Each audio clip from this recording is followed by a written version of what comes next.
Ungkap motif pembunuhan gadis penjual gorengan di Kabupaten Padang Pariaman, Sumatera Barat. Pelaku mengaku membunuh karena berniat memperkosa korban. Dari hasil penyidikan polisi, tersangka IS awalnya ingin memperkosa korban setelah membeli dagangan gorengan yang dijajakan korban. Tak hanya itu, aksi keji pelaku berujung membunuh korban.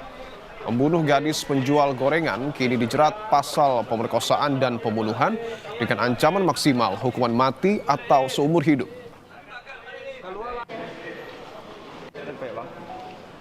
Bersangkutan hanya ingin memperkosa, bahkan tidak ada niat ingin membunuh.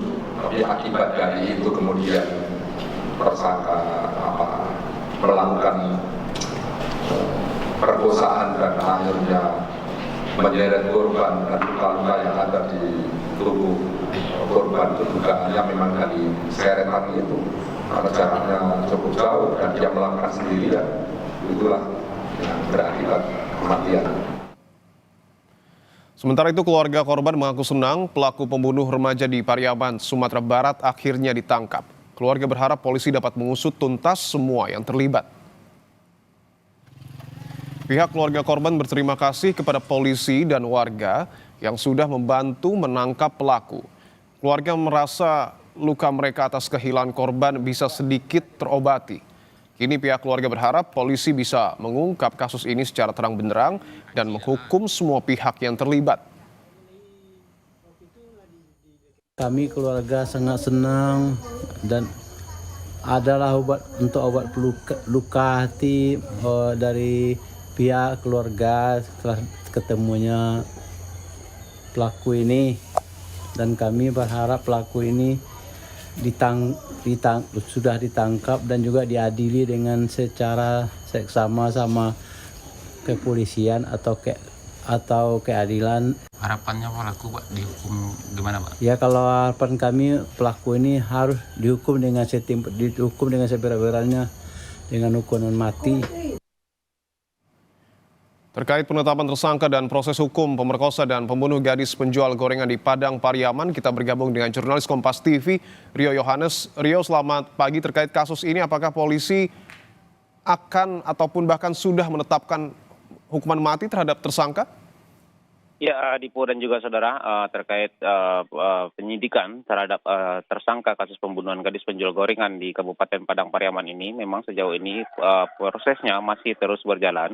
Pihak kepolisian sejauh ini dalam penyidikan itu menyangkakan pasal tentang pembunuhan dan juga tentang pemerkosaan terhadap tersangka ini. Namun dalam hal ini itu masih dalam proses oleh penyidik. Dan tidak tertutup kemungkinan dia akan diberikan lagi pasal tentang pasal berlapis atau jungto ke pasal tentang penganiayaan yang menyebabkan seseorang kehilangan nyawa, dan itu masih dalam proses penyidikan dan akan ada nantinya koordinasi dengan pakar-pakar hukum agar ini pasal yang ditetapkan diberikan kepada tersangka ini bisa lebih maksimal lagi, demikian Dipo.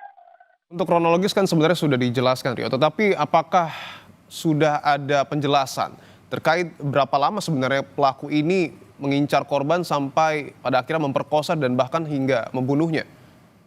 Ya, Dipo, sebenarnya tersangka ini hanya berniat untuk memperkosa korban. Ketika itu di Jumat sore tanggal 6 itu tersangka ini membeli gorengan dari korban.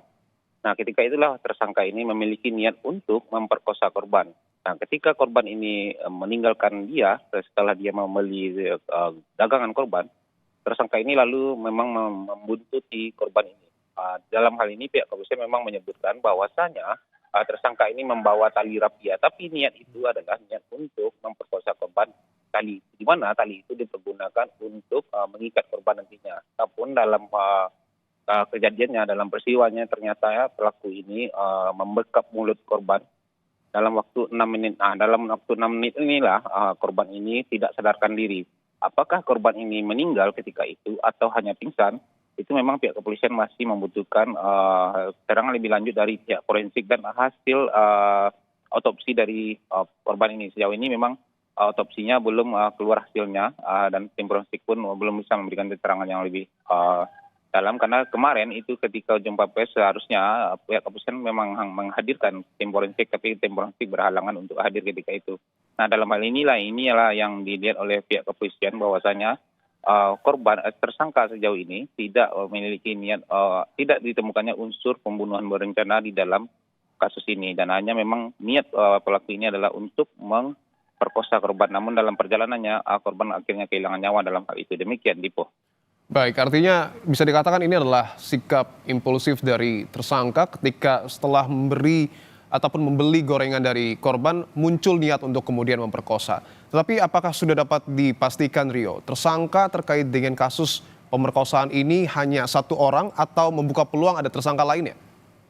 Ya, dalam hal ini memang ketika disampaikan dalam konferensi pers yang dilakukan pada Jumat siang kemarin, itu Kapolda Sumbar menyatakan bahwasanya penyidikannya masih terus berjalan dan tidak tertutup kemungkinan adanya tersangka-tersangka baru dalam kasus ini. Namun dalam hal ini Kapolda Sumbar menyebutkan bahwasanya hasil penyidikan sementara, ini masih hasil penyidikan sementara, bahwasanya tersangka dalam kasus yang menyebabkan penjual gorengan ini meninggal dunia adalah satu orang. Sejauh ini masih IS. Namun dalam hal ini kemungkinan besar tersangka bertambah masih banyak karena juga polisi juga memburu orang-orang yang ikut berperan serta menyelamatkan atau menyembunyikan tersangka ini ketika tersangka ini dalam status buron, karena lebih kurang ada 11 hari tersangka ini buron dalam kasus ini. Dalam 11 hari ini polisi juga akan mengejar siapa orang-orang yang memasok logistik makanan bagi tersangka ini dan siapa yang melindunginya sehingga dia bisa bersembunyi di dalam rumah kosong di Jorong Padang Galgwe itu. Demikian, Dipo. Yang menarik untuk ditunggu adalah selain mengungkap siapa saja pihak yang kemudian membantu korban untuk kemudian bersembunyi, dan sebenarnya apa motif dari para pihak-pihak yang membantu korban ini bersembunyi, tentu kita harus tunggu penyidikan ataupun penyelidikan yang saat ini terus didalami oleh polisi. Terima kasih atas laporan Anda, Rio Yohanes, langsung dari Padang Pariaman, Sumatera Barat.